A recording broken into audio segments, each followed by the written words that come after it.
Shalom saudara yang dikasihi Tuhan Yesus Kristus. Selamat pagi, selamat berjumpa dalam renungan pada pagi hari ini. Saya mengucapkan salam sejahtera buat saudara semua dimanapun saudara berada.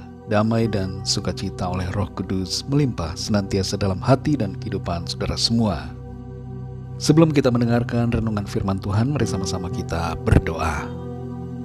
Bapa kami yang di sorga, Bapa dalam nama Tuhan Yesus Kristus, Tuhan yang sungguh sangat baik, yang selalu menyertai dan menolong kami dalam setiap keadaan. Kami bersyukur untuk pagi hari ini. Kami boleh bangun dengan kekuatan, kesehatan dan berkat kebaikan Tuhan. Saat ini Tuhan kami rindu diperlengkapi dengan firman-Mu. Urapi kami agar kami mengerti kehendak-Mu. Terima kasih Tuhan. Dalam nama Tuhan Yesus kami berdoa. Haleluya. Amin.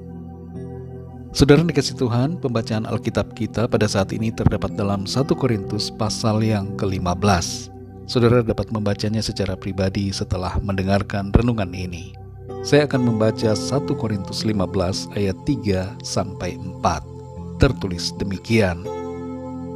Sebab yang sangat penting telah kusampaikan kepadamu, yaitu apa yang telah kuterima sendiri, ialah bahwa Kristus telah mati karena dosa-dosa kita sesuai dengan kitab suci, bahwa ia telah dikuburkan dan bahwa ia telah dibangkitkan pada hari yang ketiga sesuai dengan kitab suci. Saudara dikasih Tuhan, sebuah survei di Inggris menyebutkan bahwa sekitar 25% orang Kristen yang tinggal di Inggris tidak percaya pada kebangkitan Kristus. Hasil survei ini cukup mengagetkan dan sekaligus diragukan validitasnya, khususnya dalam hal orang-orang yang disurvei. Sebab pada hakikatnya, orang yang disebut Kristen, yaitu setiap orang yang percaya kepada Tuhan Yesus Kristus, adalah orang-orang yang percaya pada kelahirannya yang ajaib, kematiannya, dan kebangkitannya, serta kenaikannya ke surga. Jadi dapat dikatakan bahwa semua orang Kristen percaya pada kebangkitan Kristus. Tapi saudara, survei ini mungkin juga valid, karena pada kenyataannya memang tidak semua orang yang mengaku Kristen adalah benar-benar orang yang percaya dengan sungguh kepada Tuhan Yesus Kristus. Sebab ada yang menjadi Kristen karena berbagai motivasi lain yang tidak murni. Saudara dikasih Tuhan, dalam 1 Korintus 15 ayat 3-4 ini, sebuah pesan yang sangat penting disampaikan kepada jemaat di Korintus. Pada waktu itu jemaat di sana hidup di tengah-tengah masyarakat yang menyembah banyak berhala dan berbagai pengaruh yang berusaha mengubah pandangan iman mereka, menginfiltrasi konsep pemikiran mereka.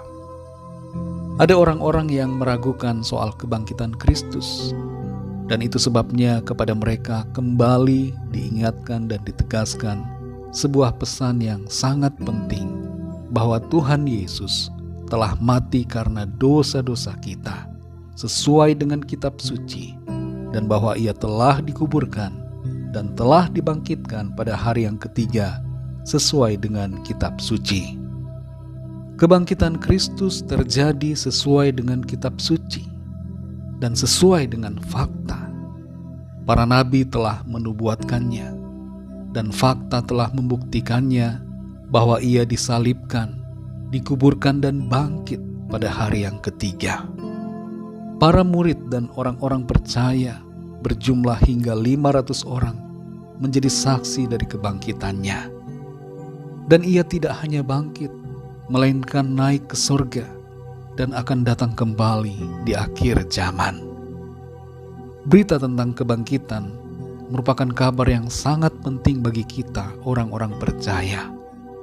Kalau Tuhan Yesus tidak bangkit, maka iman kita sia-sia, dan semua manusia di bumi ini tidak memiliki pengharapan. Tapi justru karena ia telah bangkit, dan itu adalah suatu kenyataan, maka kita semua memiliki pengharapan dan kepastian akan kebangkitan dan kehidupan bersama dengan Tuhan.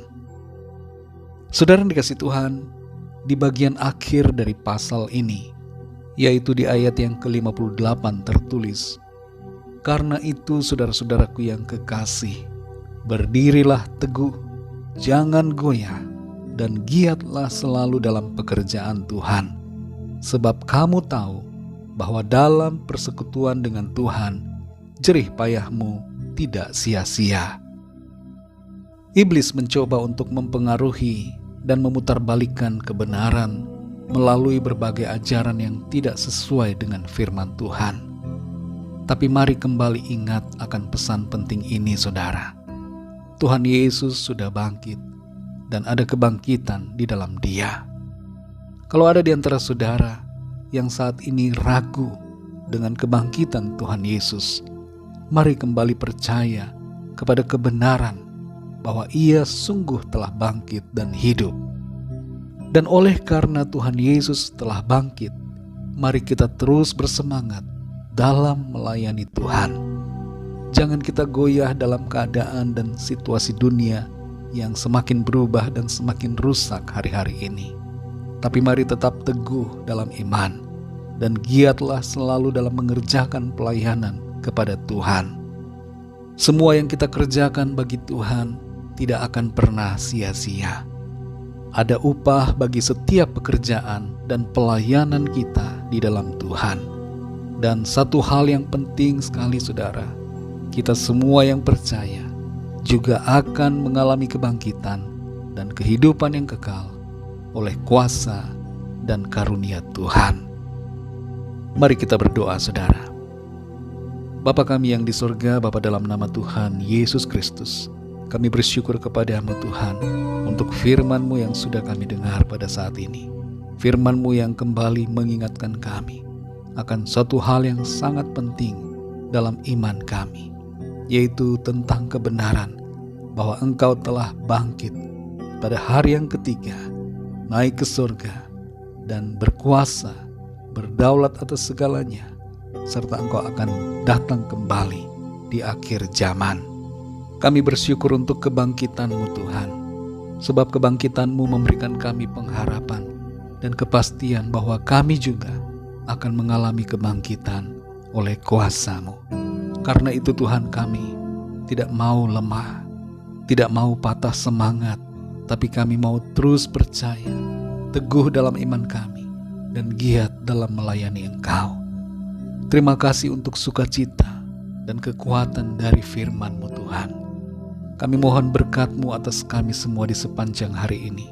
Pimpin kami dalam segala aktivitas kami, dalam studi, dalam tugas, pekerjaan, pelayanan, dan semua yang kami lakukan. Biarlah nama Tuhan senantiasa kami muliakan. Kami berdoa bagi yang sedang dalam keadaan sakit, agar Tuhan menjamah saat ini, memberikan kesembuhan. Ada kuasa Tuhan mengalir, menyembuhkan, memulihkan setiap kami. Dan yang sedang dalam pergumulan persoalan, mendapatkan pertolongan Tuhan yang ajaib. Segala rencana kami mau serahkan ke dalam tangan Tuhan. Biarlah Engkau saja ya Bapa yang berkarya dan bekerja dalam hidup kami. Kami yakin rencana Tuhan yang baik akan kami alami dan nyata dalam hidup kami. Terpujilah nama-Mu ya Tuhan. Hanya dalam nama-Mu yang kudus, nama Tuhan Yesus Kristus, kami sudah berdoa dan mengucap syukur. Haleluya. Mari sama-sama kita berdoa doa Bapa kami. Bapa kami yang di surga, dikuduskanlah nama-Mu, datanglah kerajaan-Mu, jadilah kehendak-Mu di bumi seperti di surga. Berikanlah kami pada hari ini makanan kami yang secukupnya. Dan ampunilah kami akan kesalahan kami, seperti kami pun mengampuni orang yang bersalah kepada kami. Dan janganlah membawa kami ke dalam pencobaan, tetapi lepaskanlah kami daripada yang jahat, karena Engkaulah yang mempunyai kerajaan, dan kuasa dan kemuliaan sampai selama-lamanya. Amin. Terimalah berkat Tuhan. Tuhan memberkati engkau dan melindungi engkau. Tuhan menyinari engkau dengan wajah-Nya dan memberikan kasih karunia. Tuhan menghadapkan wajah-Nya kepadamu dan memberikan damai sejahtera. Berkat anugerah dari Bapa Surgawi, cinta kasih karunia dari Tuhan Yesus Kristus, dalam persekutuan dan penghiburan Roh Kudus, menyertai kita semua sekarang ini dan sampai selama-lamanya. Dalam berkat nama Tuhan Yesus Kristus. Haleluya. Amin. Puji Tuhan, saudara yang dikasih Tuhan, saya percaya firman Tuhan menjadi berkat dan kekuatan buat saudara semua, dan Roh Kudus akan menolong saudara untuk lebih lagi memahami kebenaran firman Tuhan. Tuhan Yesus memberkati saudara semua. Sampai jumpa dalam renungan yang berikutnya. Haleluya.